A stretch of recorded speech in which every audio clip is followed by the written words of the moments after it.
Bienvenue sur Africa 24 dans cette nouvelle édition du QG News. Voici les titres de l'actualité. Le Mali, le Burkina Faso et le Niger quittent officiellement la CEDEAO dès janvier 2025. Lors d'une réunion ministérielle à Niamey ce 13 décembre, ils ont annoncé que ce retrait était irréversible.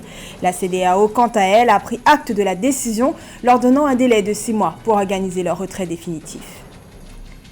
La journée mondiale des pupilles de la nation a été célébrée ce 14 décembre 2024 au Sénégal. Organisée par l'Office national des pupilles, 72 jeunes ont été récompensés pour leur réussite scolaire. Pour 2025, celle-ci prévoit un accompagnement plus renforcé. Et en sport, les gamers entrent en jeu aux Jeux Olympiques avec le e-sport. Validé par le comité international, cette nouvelle discipline attire déjà tous les regards, et notamment en Afrique du Sud, où joueurs et organisateurs se préparent pour les JO de 2025. Mais tout d'abord, l'Algérie a convoqué l'ambassadeur de France à Alger, Stéphane Romatet, après des accusations de déstabilisation du pays. Selon un ancien djihadiste, Amin Aissaoui, la DGSE aurait tenté de le manipuler pour organiser des attentats en Algérie. Aissaoui affirme avoir été contacté par des agents français pour espionner des islamistes radicaux et monter une cellule de terroristes. L'Algérie a exprimé sa ferme réprobation face à ces accusations et avertit que des mesures seraient prises pour contrer toute ingérence. La France, quant à elle, a rejeté ces accusations, les qualifiant d'infondées et fantaisistes. C'est acté, le Mali, le Burkina Faso et le Niger quittent la CEDEAO. Réunis en conseil ministériel à Niamey ce 13 décembre, les 3 pays de l'Alliance des États du Sahel ont annoncé que ce retrait était irréversible. Après des mois de tension, l'AES dénonce des sanctions économiques imposées et l'inaction de la CEDEAO face aux crises sécuritaires. Une décision effective dès janvier 2025 qui pourrait bouleverser l'intégration régionale et fragiliser l'économie de l'Afrique de l'Ouest. Les détails avec Esther Conan.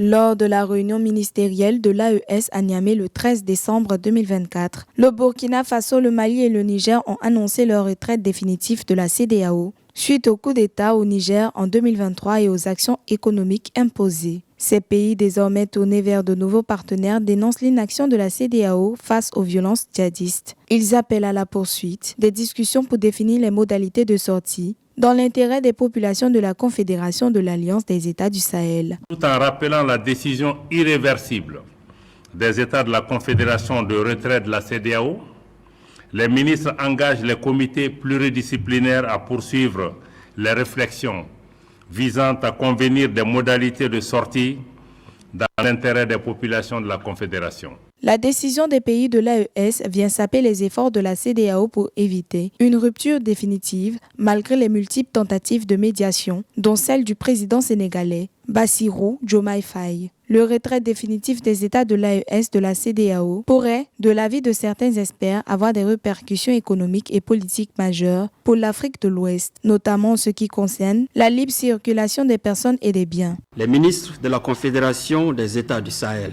AES, réaffirme l'engagement des plus hautes autorités de la Confédération à mettre tout en œuvre pour préserver les intérêts des populations de la Confédération. Les ministres réitèrent leur attachement à l'intégration africaine, au respect de la souveraineté et aux principes de solidarité qui ont toujours guidé les pères fondateurs du panafricanisme. Selon les règles de la CEDEAO, le retrait des 3 pays sera effectif en janvier 2025, un an après l'annonce. Cette décision intervient à 2 jours du sommet de la CEDEAO prévu le 15 décembre 2024 à Abuja, où l'organisation espérait débattre de cette question. Et lors du sommet de la CEDEAO à Abuja, dimanche 15 décembre, les chefs d'État ont validé cette décision de l'AES de se retirer avec un délai de 6 mois pour organiser leur retrait définitif.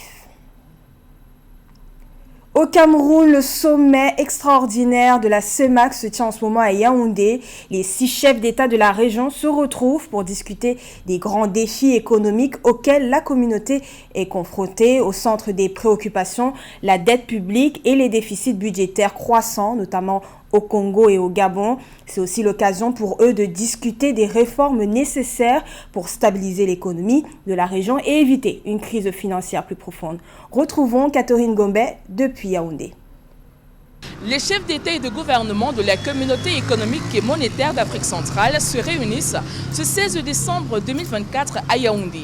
Sous la direction du président Paul Biya et de son homologue centrafricain, Faustin Archange Touadéra, président en exercice de la CEMAC, ce sommet extraordinaire organisé sous le thème « CEMAC, les défis de l'heure » sera dédié à la situation économique précaire de la sous-région dans un contexte marqué par la baisse des réserves monétaires. Le 23 décembre 2016, déjà, les chefs d'État de la CEMAC s'étaient réunis en session extraordinaire pour les mêmes raisons économiques. En effet, le franc CFA, monnaie commune de la sous-région, était menacé de dévaluation. Ce dans un climat économique délétère causé par la chute du cours du pétrole et la montée de l'insécurité dans le golfe de Guinée et le bassin du lac Tchad. Selon des estimations du FMI, cependant, la croissance de la CEMAC devrait se situer à 3,7% en 2024 et 3% en 2025, en lien avec la hausse de l'activité pétrolière en 2024 et la bonne tenue de la production non pétrolière à court et à moyen terme, notamment dans les activités agricoles et agroalimentaires. Pour sortir de cette crise, les discussions s'articuleront autour des mécanismes de renforcement de l'intégration régionale et de la lutte contre l'insécurité. Catherine Gombey, Stéphane Yoa, envoyés spéciaux d'Africa 24 à Yaoundé. Le 14 décembre 2024, le Sénégal a célébré la première journée nationale des pupilles de la nation. 72 jeunes ont été récompensés pour leur réussite scolaire. Ces enfants orphelins de parents décédés dans l'exercice de leurs fonctions ou suite à des catastrophes ont été mis à l'honneur par l'Office national des pupilles. Cette journée visait à saluer leur parcours et à rappeler l'importance de leur accompagnement. Reportage Philomène Tine. Le 14 décembre 2024, le Sénégal a marqué une étape importante en célébrant pour la première fois la Journée nationale des pupilles de la nation. Cet événement symbolique, initié par l'Office national des pupilles de la nation ONPN, a rendu hommage à 72 jeunes récipiendaires qui se sont distingués cette année dans leurs études. Les pupilles de la nation sont des enfants ayant perdu leurs parents, soit dans l'exercice de leurs fonctions en tant que fonctionnaires de l'État ou membres du corps paramilitaire, soit à la suite de catastrophes. C'est une journée de célébration, de rappel, de solidarité, de mémoire, mais aussi de résilience, qui a été préparée depuis des mois auprès du ministère de la Famille et de Solidarité pour qu'on puisse offrir à ces enfants pupilles de la nation, dont 72 parmi eux se sont illustrés cette année dans les études. Actuellement, 1272 pupilles sont recensées au Sénégal. L'État détermine qui peut être reconnu comme pupille de la nation, un statut qui prend fin à l'âge de 18 ans. Toutefois, l'ONPN a plaidé pour l'élargissement de la prise en charge, proposant notamment de relever l'âge de reconnaissance de 18 à 21 ans. Il est important pour que les enfants de civils morts dans des actes de bravoure soient reconnus officiellement et que l'on pourrait appeler les martyrs de la nation en raison de leur contribution exceptionnelle à la société. Il est aussi important de prolonger l'âge limite du statut de pupille de la nation à 21 ans. L'Office national des pupilles de la nation du Sénégal poursuit sa mission d'accompagnement des pupilles en veillant à leur santé, leur éducation et à leur insertion sociale. Dans le cadre de ces actions, l'allocation allouée à ces jeunes a été significativement augmentée, passant de 20 000 à 150 000 francs CFA par trimestre. De plus, l'ONPN a annoncé l'arrivée d'un psychologue en 2025 afin de mieux répondre aux besoins psychologiques des pupilles. En Ouganda, 36 morts après des glissements de terrain. La catastrophe a frappé l'est du pays où 5 villages ont été ravagés par des coulées de boue dues à des pluies torrentielles. Le gouvernement a confirmé un bilan provisoire précisant que de nombreuses personnes sont toujours portées disparues. Plus de 5000 foyers doivent être déplacés en raison d'une fissure géante qui menace de provoquer une nouvelle tragédie dans les montagnes. Les autorités ont donné 2 semaines aux habitants avant d'entamer des évacuations forcées.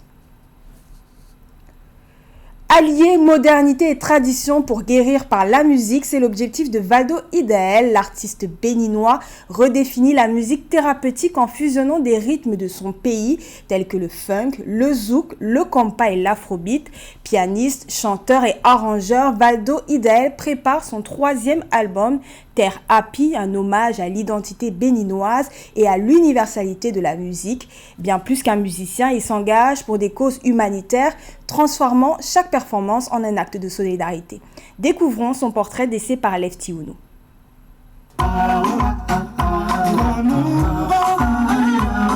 Depuis son studio 6A à Boumé-Calavi au Bénin, Valdo Idael réinvente sans cesse la richesse des sonorités percussives béninoises tout en y mêlant des influences modernes comme le funk, le zouk, le compas, le highlife et l'afrobeat.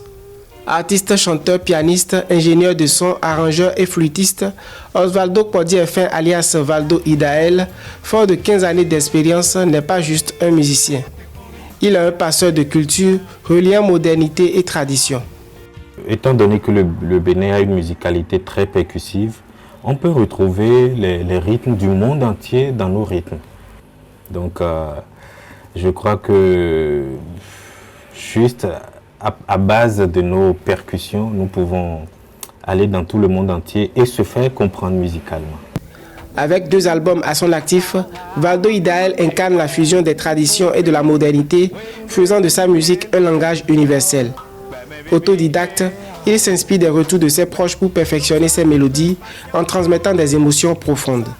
Son engagement ne s'arrête pas à la musique. J'ai envie de faire par exemple un concert où je suis en train de chanter et il y a des artistes peintres qui peignent des tableaux et à la fin ces tableaux seront vendus pour des œuvres humanitaires. Donc étant orphelin de père depuis tout petit, donc j'ai un petit penchant pour les autres orphelins du monde. En pleine préparation de son 3e album intitulé Thérapie, Valdo Idael poursuit son chemin. Cet opus de 10 titres promet de célébrer encore plus profondément les liens entre identité béninoise et universalité de la musique. En sport, les gamers auront désormais leur place aux Jeux Olympiques avec le e-sport, une compétition de jeux vidéo. Validée par le Comité international olympique, cette nouvelle discipline crée déjà un véritable engouement, et notamment pour l'Afrique du Sud qui s'y prépare. Des tournois locaux aux grands enjeux mondiaux, joueurs, organisateurs et créateurs de contenu se mobilisent déjà pour s'imposer sur la scène internationale. Christian Dimadeu. L'Afrique du Sud va participer aux premiers Jeux olympiques de e-sport prévus en Arabie Saoudite en 2025. L'adoption des sports électroniques en discipline olympique crée de l'enthousiasme en Afrique du Sud où est organisé chaque année l'ACGL Gaming Championship, le premier tournoi national de e-sport regroupant des compétiteurs issus de 3 entités que sont les lycées, les universités et les ligues publiques. Les Jeux olympiques sont l'une des plus grandes incitations dans tous les codes sportifs. Les gens attachent leur vie à cet événement quand il s'agit de leur engagement. Cela apporte aussi un peu plus d'autorité ou un peu plus de reconnaissance directement envers les joueurs. Avec les premiers Jeux olympiques, l'e-sport, autrefois considéré comme un passe-temps en Afrique, devrait, de l'avis de certains experts, bénéficier dans l'avenir de la même considération que les autres disciplines sportives. Il y a beaucoup de bons joueurs qui n'ont pas la chance de réussir à l'étranger et j'ai la chance d'avoir joué à l'étranger et je dirais maintenant avec les Jeux olympiques, cela nous donne beaucoup plus d'opportunités et nous aide essentiellement à nous entraîner à quelque chose et à être en mesure de concourir. Les Jeux olympiques de e-sport ne sont pas seulement une victoire pour les gamers. Ils pourraient également être un catalyseur pour la création d'emplois et de nouvelles entreprises en Afrique. Quand on est un joueur de e-sport, on veut être sur la grande scène. Vous voulez devenir professionnel, mais je pense que ce sont les opportunités tangibles qui ont créé tout cela. Qu'il s'agisse de la création de contenu, d'écriture, vous allez pouvoir apprendre à commenter, à gérer votre propre entreprise ou à créer votre propre équipe de e-sport. Selon des spécialistes, la scène du e-sport africaine s'est développée pendant la pandémie du Covid-19. Elle est considérée comme embryonnaire sur la scène mondiale, mais ne manque pas de potentiel. Le 12 décembre 2024, le Marocain Anas Moussa a remporté la médaille d'argent à la Coupe du monde de e-football à Riyad en Arabie Saoudite. Et l'athlète burkinabé Hugues Fabrice Zango, champion du monde de triple saut, a ouvert Maison Sport Club au Burkina Faso.